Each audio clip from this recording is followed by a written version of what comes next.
প্রবাসীরা সর্বোচ্চ যে রোগটায় সবচেয়ে বেশি আক্রান্ত হন সেই রোগটার নাম হলো গনোরিয়া।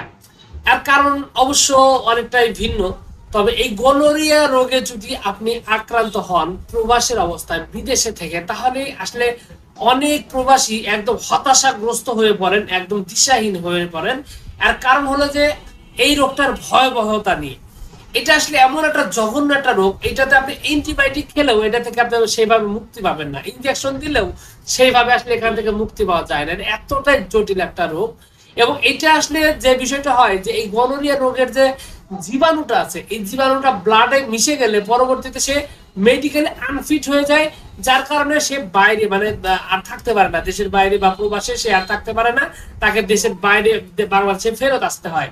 তো এটাও একটা প্রবাসীদের একটা মানসিক চাপের একটা বড় কারণ এবং হতাশাগ্রস্ত হওয়ার আরো একটা বড় কারণ। এখন বিষয়টা হলো যে যদি কেউ এই রোগে আক্রান্ত, প্রথম কথা হলো এই রোগে কেন আক্রান্ত হয় সেটা আসলে অনেক মানুষই জানেন, তারপর একটু মনে করে দিই। এই রোগটা এমন একটা রোগ, এটা একটা যৌনবাহিত রোগ। কোনো এই রোগে আক্রান্ত কোনো পুরুষ অথবা মহিলার সাথে যদি কেউ শারীরিক সম্পর্ক করে অথবা তার থেকে রক্ত নেয় বা রক্ত দেয়, সেক্ষেত্রে কিন্তু ওই যে কেউ এইটাতে আপনার এই গনোরিয়া রোগে আক্রান্ত হতে পারে এবং হবে। তো গনোরিয়া রোগে আক্রান্ত হয়ে গেলে আপনার মধ্যে কিছু লক্ষণ আসবে, বিশেষ করে প্রথম 24 ঘন্টা থেকে শুরু করে 3 সপ্তাহের মধ্যে সাধারণত এই লক্ষণগুলো দেখা দেয়। তো এই লক্ষণটা হলো এই লক্ষণটা হলো কি? এই লক্ষণটা হলো যে প্রস্রাবের রাস্তা দিয়ে এক ধরনের ডিসচার্জ হতে থাকে, স্রাব আসতে থাকে বা পুজ আসতে থাকে, এবং সেই সাথে প্রচন্ড রকমের জ্বালা পোড়া থাকে, ব্যথা থাকে, অনেকের শরীরে সরাসরি জ্বর চলে আসে। এবং যেহেতু সে ভাইরাস বা এই জীবাণুতে আক্রান্ত হয়, সুতরাং তার হাত পা কোমর ব্যথা করতে থাকে, শরীরে অলসতা বেড়ে যায় এবং প্রচন্ড ভয়ঙ্কর রকমের শরীরে প্রস্রাবের জ্বালা পোড়া শুরু হয়। তো এই অবস্থায় আমরা দেখি প্রবাসী অনেকেই এইটার চিকিৎসা খুঁজেন, কিন্তু বাস্তবতা হলো যে এই রোগটা পুরোপুরি ভাবে স্থায়ীভাবে ভালো করতে গেলে আসলে হোমিও এবং আয়ুর্বেদিকের বিকল্প আমি আসলে সেভাবে দেখি না। আর কারণ হলো যে অ্যান্টিবায়োটিক বা অন্যরকম ওষুধগুলো খেলে সাময়িকভাবে হয়তো পুঁজটা কমে বা জ্বালা পোড়া সাময়িক সময়ের জন্য কমে, কিন্তু এই জীবাণুটা সুপ্ত অবস্থায় শরীরের ভিতর থেকে যায় এবং এটা 10 বছর 15 বছর পর্যন্ত ওই রোগীকে মানে বিভিন্ন অসুবিধা তৈরি করে।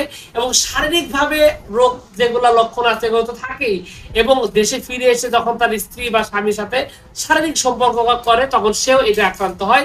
এমনকি তাদের দ্বারা উৎপাদিত বাচ্চারাও এই রোগের দ্বারা ভিকটিম হয়। এই বাচ্চারা পরবর্তীতে বিভিন্ন ধরনের হাঁপানি, শ্বাসকষ্ট, আপনার জটিল চর্মরোগ অথবা অনেক ক্ষেত্রে বিকলাঙ্গ বাচ্চা জন্ম তারা দিতে পারে। তো যাই হোক, এখন বিষয়টা হলো যে প্রবাসীরা যদি এই রোগে আক্রান্ত হয় তাহলে তারা কি করতে পারে। প্রথম কথা হলো অবশ্যই অ্যান্টিবায়োটিকের ব্যবহার শুরুর দিকে করতে, মানে রোগটা নিয়ন্ত্রণ করতে গেলে প্রয়োজন, কারণ দেশের বাইরে তো আসলে সরাসরি ওইভাবে হোমিও চিকিৎসা পাওয়া যায় না। যদি পাওয়া যায় তাহলে উচিত হবে 24 ঘন্টার মধ্যে চিকিৎসাটা নেওয়া। তাহলে আমার অভিজ্ঞতা থেকে বলতে পারি যে এই ধরনের আপনার গনোরিয়া রোগ 2 থেকে 3 দিনের মধ্যেই পুরোপুরি ভাবে কন্ট্রোলে আনা হোমিওপ্যাথি ওষুধের পক্ষে খুবই ভালোভাবে সম্ভব এবং খুব সহজেই আনা যায়। এবং 3 থেকে 4 সপ্তাহের মধ্যেই এই গনোরিয়া রোগটা পুরোপুরি ভাবে সুস্থ হয়ে যায় হোমিওপ্যাথি চিকিৎসার মাধ্যমে। সুতরাং আপনার যদি সেখানে সে ধরনের সুযোগ থাকে সরাসরি চিকিৎসা নেওয়া। অন্যথায় যে কাজটা করতে হবে, আপনাকে অবশ্যই কিছু প্রাথমিক চিকিৎসা তো অবশ্যই নিতে হবে। এক্ষেত্রে লেবুর শরবত বা লেবুর রস এটা পর্যাপ্ত পরিমাণ খেতে পারেন। এটা ইনফেকশন এবং প্রস্রাবের জ্বালা পোড়া দুটো কমাতে সহায়তা করে। এক্ষেত্রে কাঁচা হলুদের রসও কিন্তু কাঁচা হলুদের রস অথবা হলুদের গুঁড়ো এটা যদি গরম পানির সাথে খাওয়া যায় সেক্ষেত্রেও কিন্তু ইনফেকশন কমাতে ভালো রকমের সহায়তা করে, শরীরের জ্বর নাশক হিসাবে কাজ করে।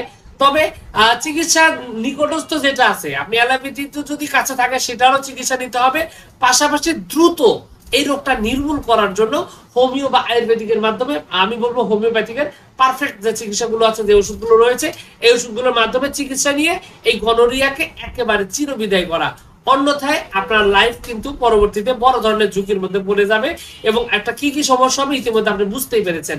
সুতরাং প্রবাসী যারা আছেন তাদের উচিত মাথা ঠান্ডা রেখে সঠিক সিদ্ধান্ত নিয়ে রোগটাকে পুরোপুরি ভাবে নির্মূল করা এবং অবশ্যই বাইরে যৌন সম্পর্ক থেকে অ্যাভয়েড করা, যৌন সম্পর্ক না করা, যদি বাধ্যতামূলক করতেই হয়, যেটা ইসলামের দৃষ্টিতে আমি এটার পক্ষে না, কখনোই আমি এটা নিরুৎসাহিত করি এবং কঠোরভাবে না করি, তবে তারপরেও যদি সম্ভব হয় সেক্ষেত্রে কি করবেন, সেফটি ব্যবহার করবেন, নিরাপত্তা ব্যবহার করবেন, কন্ডোম অবশ্যই ব্যবহার করবেন, তাহলেই হয়তো আপনি এই সমস্ত যে কাজ থেকে বেঁচে থাকবেন।